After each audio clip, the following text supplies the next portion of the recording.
February 23rd, 2021. A few weeks ago I put a video on YouTube challenging beekeepers, northern beekeepers, to outperform me. I went into winter with 94 colonies. I currently have 90. I've lost one colony during the winter from being chilled. The other colonies lost the queen and they were combined with other colonies, so they're not really a loss.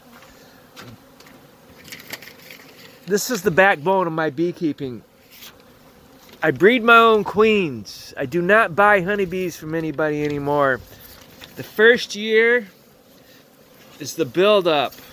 The queens that I create, the new colonies I create, the first summer they build up. The second year, they produce honey the second summer.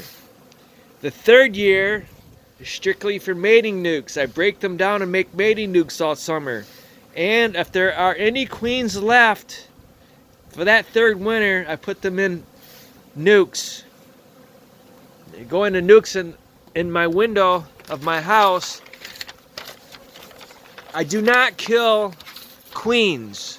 Queens have so many fertile eggs in them. Why would you kill a queen and lose all those fertile eggs? I let them make as many workers as possible. And if they die, I combine that colony with another, so I'm not losing anything that queen had. We just ended a polar vortex. 16 days below freezing, a few days below zero. These colonies here were in that shed because I didn't want to lose any, and I didn't lose any. And then these colonies here were in this room. And I carefully monitor the size of the colonies, making sure they are large enough to be out in the cold. I put some out yesterday. It was in the 30s overnight, or about 30 overnight.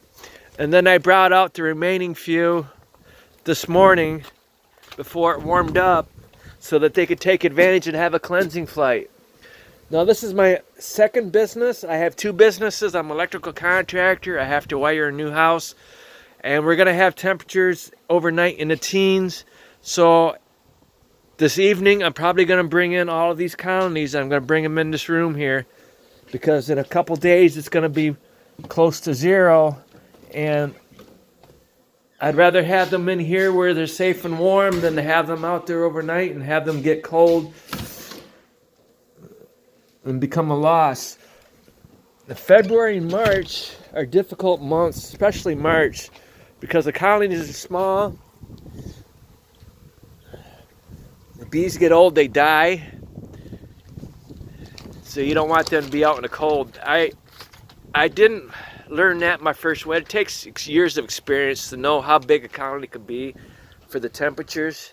My first couple winters, I would put colonies outside and I would have them get chilled. They'd lose brood and the colony would shrink, and it's not good. But I've learned after years of experience what they can take and what they can't take. And even though you don't see any bees here, this colony is alive, but they're not flying because of the sun. And I planted these trees years ago not knowing I was going to have bees here.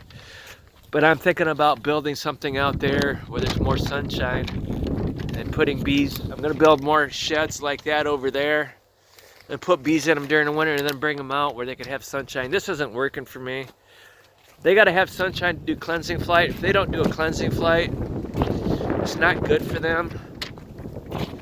Even though you don't see bees, they are alive. They're just not warm enough yet to do cleansing flight. Where you see these over here, they get sunshine, they do cleansing flights. So if you have honeybees, you got to put them in the sun. Don't leave them in a shaded area. It's not good for them. And don't leave them in a building all winter. That's not good for them either, okay? Thank you.